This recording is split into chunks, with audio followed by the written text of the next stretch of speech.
இலங்கையில் இன்று நடைபெற்றிருந்த ஜனாதிபதி தேர்தலில் செலுத்தப்பட்ட வாக்குகள் எண்ணும் நடவடிக்கைகள் தற்பொழுது ஆரம்பிக்கப்பட்டுள்ளன. குறிப்பாக முதல் கட்டமாக தபால் மூலம் செலுத்தப்பட்ட வாக்குகள் எண்ணும் நடவடிக்கைகள் தற்பொழுது ஆரம்பிக்கப்பட்டுள்ளதாக அறிவிக்கப்பட்டுள்ளது.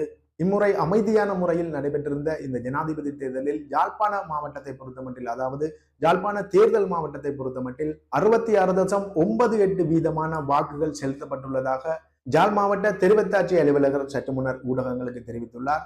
குறிப்பாக யாழ்ப்பாண நிர்வாக மாவட்டத்தை பொறுத்தமட்டில் 65.9 வீதமான வாக்குகள் செலுத்தப்பட்டதாகவும், கிளிநொச்சி நிர்வாக மாவட்டத்தை பொறுத்தமட்டில் 72.25 வீதமான வாக்குகள் செலுத்தப்பட்டதாகவும், அதன்படி யாழ்ப்பாண தேர்தல் மாவட்டம், யாழ்ப்பாணம் கிளிநொச்சியை உள்ளடக்கி யாழ்ப்பாண தேர்தல் மாவட்டத்தில் மொத்தமாக 66.98 வீதமான வாக்குகள் பதிவு செய்யப்பட்டுள்ளதாகவும், அந்த வாக்குகள் தற்பொழுது யாழ் மத்திய கல்லூரிக்கு கொண்டு வரப்பட்டு வாக்கு எண்ணும் நடவடிக்கைகள் தற்பொழுது ஆரம்பிக்கப்பட்டுள்ளதாகவும், இதன் முதற்கட்டமாக தபால் மூலம் செலுத்தப்பட்ட வாக்குகள் எண்ணுகின்ற நடவடிக்கைகள் யாழ் மத்திய கல்லூரியில் அமைக்கப்பட்டுள்ள 14 வாக்கெண்ணும் நிலையங்களில் தற்பொழுது ஆரம்பிக்கப்பட்டுள்ளதாகவும், மிக விரைவில் அந்த வாக்கெண்ணும் நடவடிக்கைகள் முடிவடையும் என்றும், குறிப்பாக யாழ்ப்பாண நிர்வாக மாவட்டம் மற்றும் கிளிநொச்சி நிர்வாக மாவட்டத்தில் செலுத்தப்பட்ட மொத்தமான 25,429 தபால் மூலம் செலுத்தப்பட்ட வாக்குகள் எண்ணுகின்ற நடவடிக்கை ஆரம்பிக்கப்பட்டுள்ளதாகவும், இந்த தபால் மூல வாக்குகள் எண்ணுகின்ற நடவடிக்கைகள் முடிந்த பின்னர் ஏனைய வாக்குகளை எண்ணுகின்ற நடவடிக்கைகள் ஆரம்பிக்கப்படும் என்றும் யாழ் மாவட்ட தெரிவத்தாட்சி அலுவலகர் சற்று முன்னர் ஊடகங்களுக்கு தெரிவித்துள்ளார்.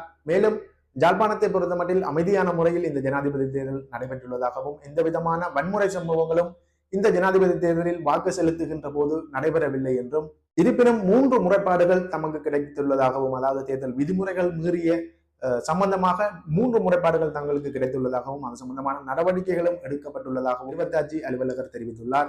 மேலும் யாழ்ப்பாணத்தில் நடைபெற்ற இன்றைய தேர்தல் நிலவரங்களின் போது ஒருவர் கைது செய்யப்பட்டிருந்தார். அதாவது தேர்தல் வாக்குச்சீட்டை சேதப்படுத்திய குற்றத்துக்காக ஒருவர் கைது செய்யப்பட்டிருந்தார். யாழ்ப்பாணம் நாயர்மார்கட்டு பகுதியில் அமைக்கப்பட்டிருந்த வாக்களிப்பு நிலையத்துக்கு சென்றிருந்த ஒரு இளைஞன் அங்கு வாக்களிப்பதற்காக கொடுக்கப்பட்டிருந்த அந்த வாக்கு சீட்டினை 2ஆக கிழித்து ஒரு பகுதியில் தனது வாக்கினை செலுத்தி அந்த பெட்டிக்குள் இட்டு, அதன் பின்னர் அந்த மிகுதி துண்டை வெளியில் கொண்டு சென்ற நிலையில் அங்குள்ள அலுவலர்களால் போலீசாருக்கு அறிவிக்கப்பட்டு அவர் உடனடியாக கைது செய்யப்பட்டிருந்தார். இவ்வாறு கைது செய்யப்பட்டிருந்தவர் போலீசார் மற்றும் தேர்தல் அலுவலக உத்தியோகஸ்தர்களால் விசாரணைகளுக்கு உட்படுத்தவும் பட்டுள்ளார்.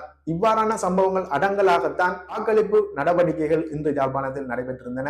போலீசார் மற்றும் விசேட அதிரடிப்படையினருடைய தீவிர பாதுகாப்புக்கு மத்தியில் யாழ் மத்திய கல்லூரியில் தற்பொழுது வாக்கெண்ணும் நடவடிக்கைகள் முன்னெடுக்கப்பட்டு வருகின்றன.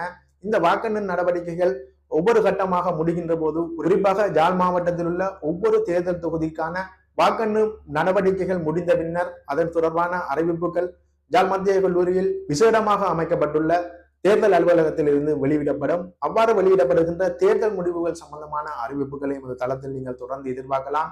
அதன்படி யாழ் தேர்தல் மாவட்டத்தில் முதலாவதாக எண்ணப்பட்டு அறிவிக்கப்பட உள்ள தபால் மூல வாக்களிப்பின் முடிவுகள் சம்பந்தமான வீடியோவுடன் மிக விரைவில் உங்களுடன் இணைந்து கொள்கின்றேன். நன்றி, வணக்கம். இன்று நடைபெற்ற ஜனாதிபதி தேர்தலுடைய வாக்களிப்பு வீதங்கள் கிடைக்கப்பட்டிருக்கின்றன. அந்த வகையிலே யாழ்ப்பாண நிர்வாக மாவட்டத்தினுடைய வாக்களிப்பு வீதம் 65.9 வீதமாகவும், கிளிநொச்சி நிர்வாக மாவட்டத்தினுடைய வாக்களிப்பு வீதம் 72.25 வீதமாகவும் காணப்படுகின்றது. அந்த வகையிலே யாழ்ப்பாண தேர்தல் மாவட்டத்தினுடைய ஒட்டுமொத்த வாக்களிப்பு வீதம் 66.98 வீதமாக காணப்படுகின்றது. யாழ்ப்பாண மாவட்டத்தினுடைய 511 வாக்களிப்பு நிலையங்களுடைய வாக்குப்பட்டிகள் இன்று மத்திய கல்லூரியிலே கிடைக்கப்பட்டிருக்கின்றன. குறிப்பாக நெடுந்தீவுக்குரிய வாக்குப்பட்டிகள் உலங்கு வானூர்தி மூலம் எடுத்து வரப்பட்டிருக்கின்றது. தபால் மூல வாக்கெண்ணல் நடவடிக்கைகள் யாழ்ப்பாணம் மத்திய கல்லூரியிலே ஆரம்பிக்கப்பட்டிருக்கின்றன. அதனைத் தொடர்ந்து ஏனைய வாக்கெண்ணல் நடவடிக்கைகள் ஆரம்பமாக இருக்கின்றது. இன்றைய ஜனாதிபதி தேர்தல் தொடர்பாக யாழ்ப்பாண மாவட்டத்திலே எந்த விதமான வன்முறை சம்பவங்களும் பதிவு செய்யப்பட்டிருக்கவில்லை. அனைத்து வாக்களிப்பு நிலையங்களிலும் சுமூகமான முறையிலே தேர்தல் நடைபெற்றிருக்கின்றது. ஆகவே அந்த வகையிலே தேர்தலுக்கு ஒத்துழைத்த அனைத்து பணியாளர்களுக்கும் என்னுடைய நன்றிகளை இந்த சந்தர்ப்பத்திலே தெரிவித்துக் கொள்கின்றேன்.